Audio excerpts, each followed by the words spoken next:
Rizka adalah seorang mahasiswi di salah satu universitas di kota Palembang. Ia merasa bingung dan takut menghadapi situasi yang sedang dialaminya.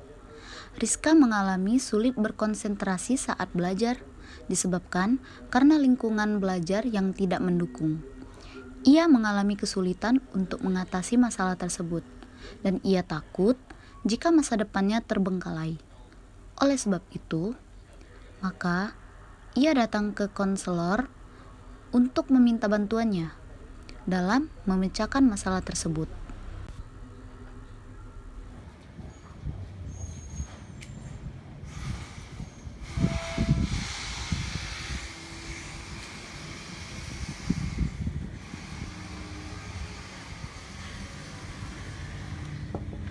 Assalamualaikum, Mbak.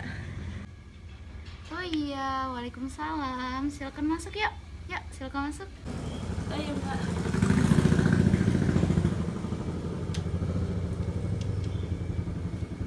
Wah, Mbak senang sekali berjumpa dengan Rizka. Wah, Mbak udah tahu nama saya ya? Iya, Mbak sudah mendapatkan beberapa info mengenai dirimu. Nampaknya seperti ada sesuatu yang penting sehingga kamu menemui Mbak. Iya, Mbak. Sebelumnya saya mohon maaf. Apakah Mbak memiliki waktu luang pada hari ini? Saya ingin melakukan konseling kepada Mbak. Sepertinya dalam jadwal Mbak hari ini tidak ada. Sebelum itu, apakah kamu sudah mengetahui apa itu bimbingan dan konseling? Kayaknya belum, Mbak.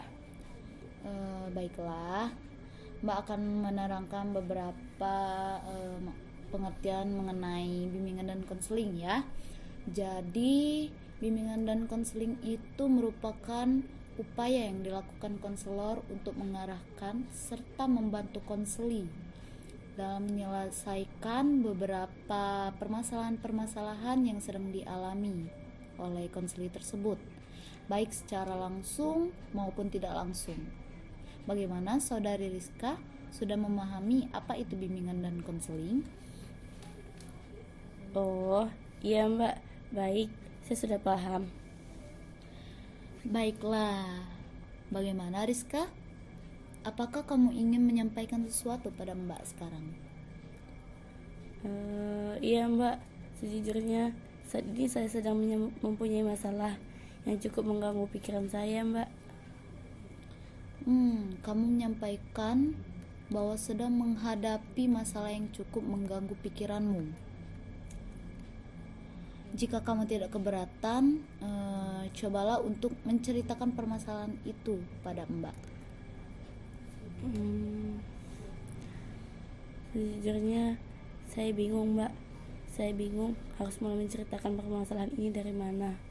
Karena permasalahan ini sudah berlangsung selama beberapa hari, Mbak. Baiklah, jadi masalah tersebut sudah berlangsung selama beberapa hari. Pasti Rizka merasa sangat tidak nyaman, bukan? Tentunya iya, Mbak. Yang benar, karena itu yang saya rasakan hingga saat ini. Baiklah, Mbak bisa mengerti bagaimana perasaanmu sekarang. Oleh sebab itu, cobalah kamu ceritakan pada Mbak apa yang menjadi persoalan.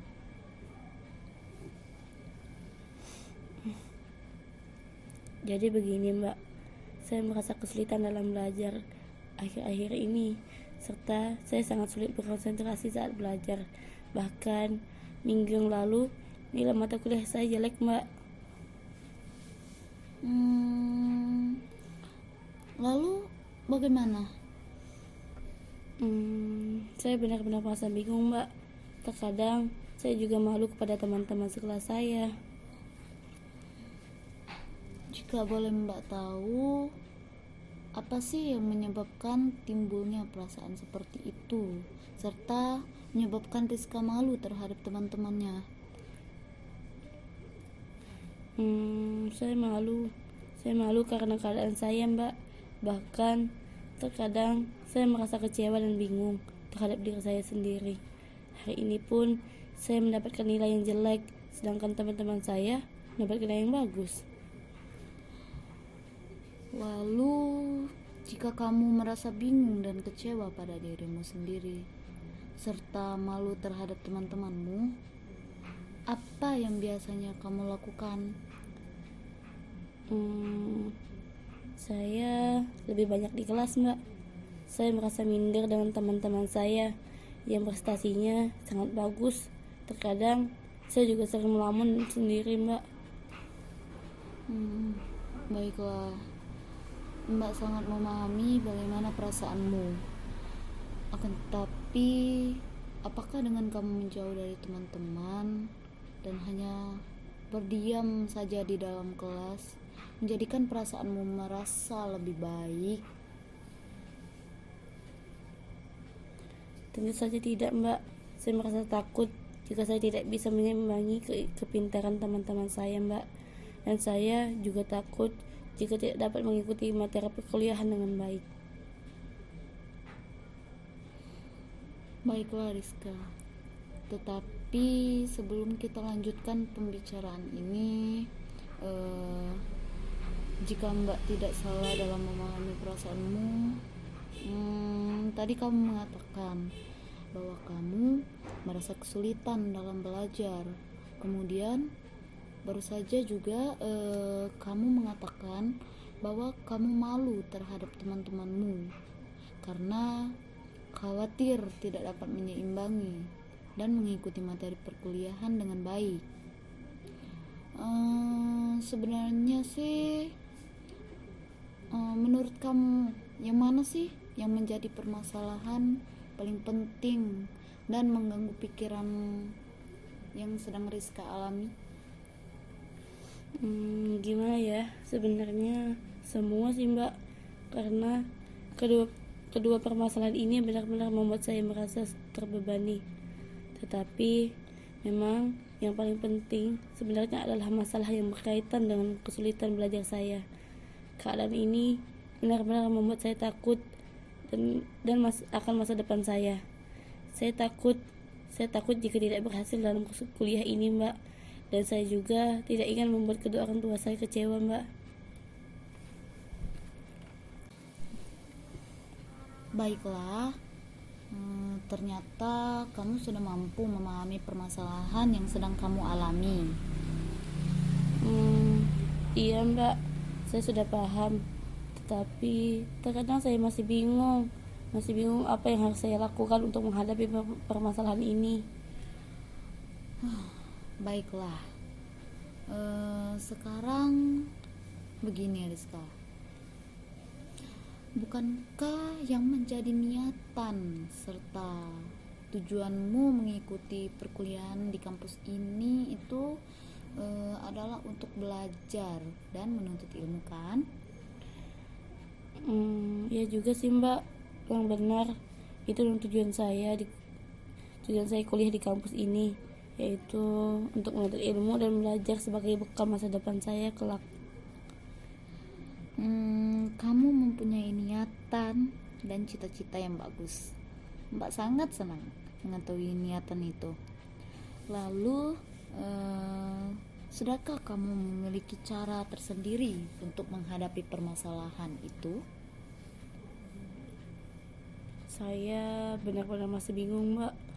Oleh sebab itulah saya datang menemui Mbak untuk meminta bantuan agar saya dapat menyelesaikan permasalahan ini.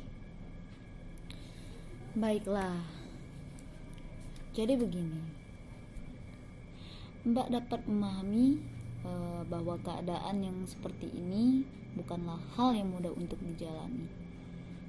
Akan tetapi, sesungguhnya kamu tidak perlu merasa malu dengan keadaan saat ini yang sedang kamu alami. Kamu harus tetap semangat dalam memperbaiki cara belajarmu. Kenapa begitu, Mbak? Baiklah, coba sekarang kita pikirkan dan renungkan hal ini bersama-sama. Kamu masih diberi kesempatan untuk dapat mengikuti kuliah di kampus ini. Bukankah itu hal yang luar biasa? Tidak semua orang memiliki kesempatan itu, Rizka. Kesempatan untuk menempuh pendidikan lanjutan.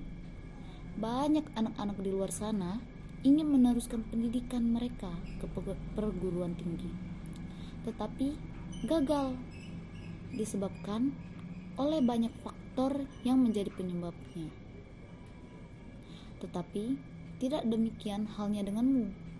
Kamu masih dapat kuliah dengan lancar seperti saat ini. Bukan begitu, Rizka?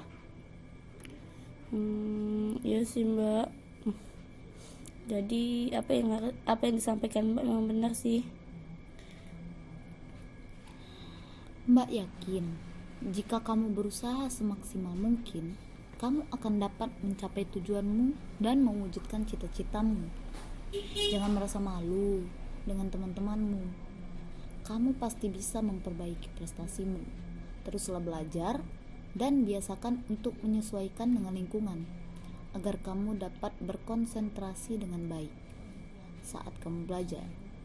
Serta mintalah dukungan pada kedua orang tuamu untuk tidak menyalakan TV saat kamu sedang belajar. Bila memang itu menjadi salah satu faktor yang menyebabkan kamu tidak dapat belajar dengan fokus serta maksimal. Iya sih Mbak, mulai saat ini saya akan melakukan seperti yang Mbak lakukan. Tapi bagaimana saya harus menghilangkan rasa malu saya dalam bergaul dengan teman-teman saya Mbak?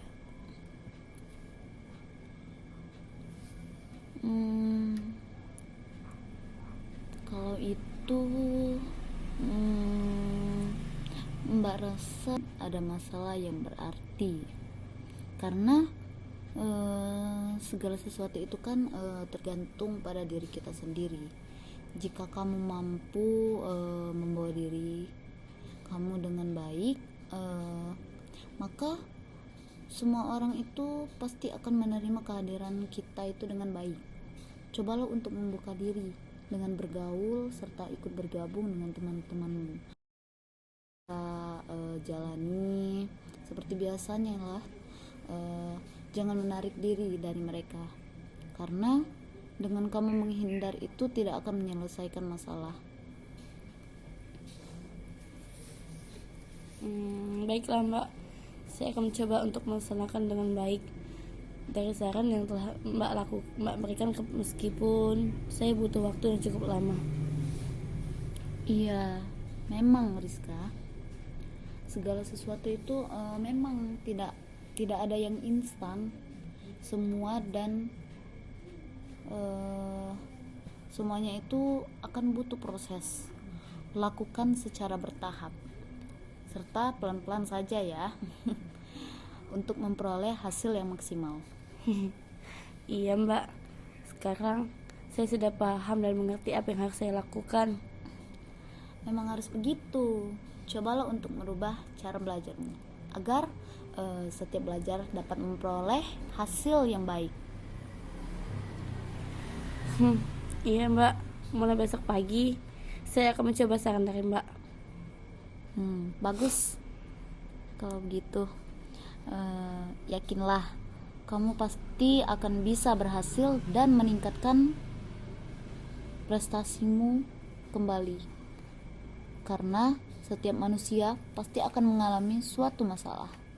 Tetapi jadikanlah hal tersebut menjadi suatu cambuk serta pelajaran untuk terus maju dan menjadi lebih baik lagi. Iya Mbak, memang benar yang Mbak katakan. Saya benar-benar sudah mengerti Mbak, bahwa saya harus menerima semua dengan ikhlas dan terus belajar agar dapat menggapai cita-cita saya. Syukurlah kalau kamu sekarang sudah tahu apa yang harus kamu lakukan. Sekarang bagaimana perasaanmu setelah menyampaikan semua permasalahanmu kepada Mbak Rizka? Saya sudah agak sedikit lega sih Mbak. Terima kasih Mbak. Sekarang saya sudah merasa lebih tenang dengan saya bercerita kepada Mbak. Beban saya menjadi berkurang. Jadi apakah ada lagi yang ingin kamu sampaikan Rizka kepada Mbak? Kayaknya Saya rasa tidak sih Mbak. Terima kasih ya Mbak atas nasihatnya serta atas waktu yang telah Mbak berikan kepada saya. Saya mau pamit dulu ya Mbak. Baiklah Rizka, sama-sama. Semangat terus ya. Insya Allah Mbak. Terima kasih ya Mbak. Permisi Mbak, selamat siang. Baiklah, sekian video konseling individu yang saya tayangkan. Bila ada kesalahan, saya mohon maaf. Terima kasih atas perhatiannya. Jangan lupa like, comment, and subscribe. Terima kasih.